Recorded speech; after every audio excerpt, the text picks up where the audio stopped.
And with this win, a bunch of results and tickets punched in the AFC. The Bills, the Jags, and the Chargers all clinch playoff spots in that AFC playoff picture thanks to Indianapolis's loss. Indy not done just yet. The Colts can still make the playoffs if they win out and Houston loses out. In studio, Joe Musso alongside Bryant McFadden and Emery Hunt. And fellas, we'll get to Indy's defensive issues, but let's go good on the 49ers here first.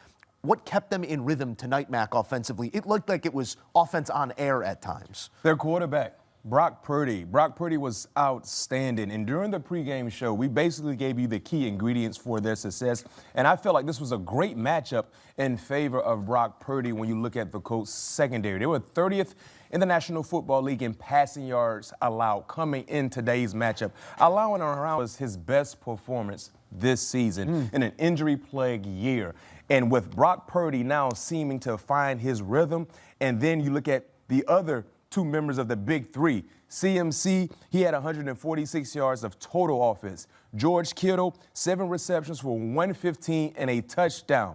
If they're big three offensively, if they're clicking like this, they can do more than just get a few wins in the postseason play. I think they have an opportunity, a legit opportunity, especially if their defense can get the timely stops. But this was a great opportunity on a national stage for their star quarterback to showcase that I can still throw it around the yard and have success in doing so. I hear you, B-Mac, but the offensive line was the MVP tonight for San Francisco. They did a fantastic job just keeping Indianapolis at bay. There was not much pressure on Brock Purdy. We saw Christian McCaffrey had his picks and chooses of any lane he wanted to from front side to back side to run through. And he had the time back there in the pocket to find all of these different targets down the field. So, yeah, it was a collective team effort. The skill players did what they had to do. But, man, I thought Trent Williams was out there looking like a first ballot Hall of Famer, the way he was just dominating those ends and how they just had those guys frustrated. The linebackers really couldn't get to the point of attack. They were beating those guys to the second level. They were making plays outside of the design of the run play. So you're seeing guys with second chance blocking opportunities, just doing what they needed to do. I thought this was the tip of the cap for the offensive line because we came to this game thinking the defensive line of Indy had the advantage. Getting Buckner back, that was going to be the biggest key. But this offensive line really just looked rock solid from left tackle to right tackle. Really had their way up front, and that really changed the tide of this entire game. Allowed for 25 of 34 for 295 and 5 touchdowns. Brock Purdy's performance here, the first 5 passing touchdown performance by a San Francisco 49er since Steve Young in 1994 in Super Bowl 29. So quite a moment here in the career of Brock Purdy, his first time to 5. Jesus. Almost did it with no interceptions. A late one he gives away just to keep him honest. But Emery, we did talk about it pregame that this was going to be a passing opportunity for Purdy and the run game might be tough. Nothing was difficult for the San Francisco offense today. What do you do to explain what we saw a week ago against that Seattle team in Seattle from this Indianapolis defense and what we saw tonight? You saw the difference between a quarterback in Brock Purdy and you saw the difference between Sam Darnold. And I think that's the biggest key to your point. When you think about Brock Purdy and what he does, he understands the system completely. Like he came up with the system himself. So he went exactly where the ball needed to go. The receivers are winning their one-on-one matchups. You saw them, how many times we saw them complete that little short in route, little short dig route across the middle of the field. It was one-on-one all the time, and Brock Purdy found the opportunity. And when they finally got pressure at some point in time in the game, he just dumped it off to the tailback. Christian McCaffrey did the rest. So Brock Purdy being different, and not to bring him into this conversation, but Brock Purdy being better than Sam Darnold was the biggest difference on top of the fact that the offensive line did what they had to do. And think about it. This is an extension to their blocking with the tight ends and Kittle when he was out there healthy. Juszczyk had a devastating block. So everyone played their part. And when you're moving the ball like you are tonight against the Colts defense, minimizing the effectiveness of the pass rushers. You turn those guys into run defenders. They did not want to see that down in, down out, which opened up the passing game. Purdy just understanding what works, how to call the right plays, getting him in and out of the bad plays. This was a masterclass for him, but it shows you the difference in having a quarterback that can do that versus a quarterback that still trying to figure it out on a new team. Outside of the quarterback, and comparing what Seattle was not able to do against the Colts compared to what San Francisco did tonight, schematically speaking, the scheme, the play calling, the offensive structure for San Francisco, it could be issues for any opposing defense when they go up against Kyle Shanahan and he's in his bag like he was tonight. Remember, this is an offense. They haven't punted the football since November the 30th, right? It's December the 22nd. It's December the 22nd. There was a bye in there. I love the framing of it. It does but make still, it. but 2 full they're games. rolling.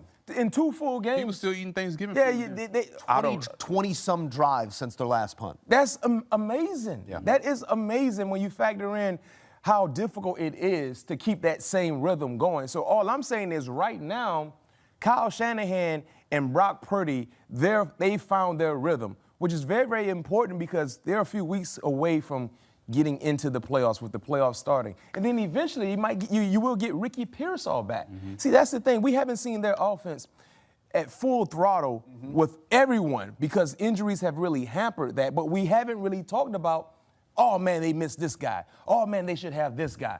No, because their head coach and Kyle Shanahan has been in his bag in terms of coaching and preparation. But when they get a full deck of cards to be able to get in that spade game, then look out, man. They really can cause some havoc. This is nothing new for San Francisco. It is a system, and you plug cogs into that system, and it continues to roll forward. It was working as smoothly as you could ask for tonight, and that's now Chicago's defense's problem to solve coming up in a primetime matchup on Sunday Night Football in Santa Clara. We got big playoff implications on both sides of that one. We'll get to our playoff picture here in just a moment, but staying in the moment with what the Colts showed, not just defensively, but offensively, and Phillip Rivers' performance here with the season essentially on the line.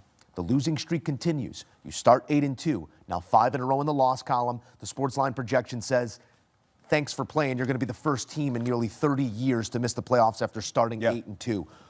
What do you make of Rivers' night, the way it started, so productive in the first quarter, and the way it ended with the pick six? He was better. We all felt like he would be better in this matchup because of the defense and being at home, and he was. I mean, they came out very, very aggressive. I really felt like they was a little too aggressive in spots in this ball game, but he threw for 277, 23 of 35, 2 touchdowns and an interception that was early off the football and not in that passing game mindset. That's where we saw them have those issues. A 5-game losing streak where we've watched the Indianapolis Colts' playoff percentage drop from 98%, almost near certainty. They were a 1 seed to just 2% after this. Again, they'll have to win out, and Houston will have to lose out. We'll get to that playoff picture here in a moment. A final thought on the San Francisco 49ers. We did see George Kittle leave this game. Looked to be a foot-ankle issue. We didn't get any report on it, but you didn't really need him back in the football game. He is the straw that stirs the drink in that passing offense. As you look forward, you talk about the big three. I mean, he's super important. And you can tell how much Brock Purdy relies on number 85 because he was looking for number 85 in almost every pass and play in the first half, it felt like. And then when he got going in George Kittle, then we eventually saw Jawan Jennings, getting going. Kendrick Bourne, showing up in spots. And, of course, you can't forget about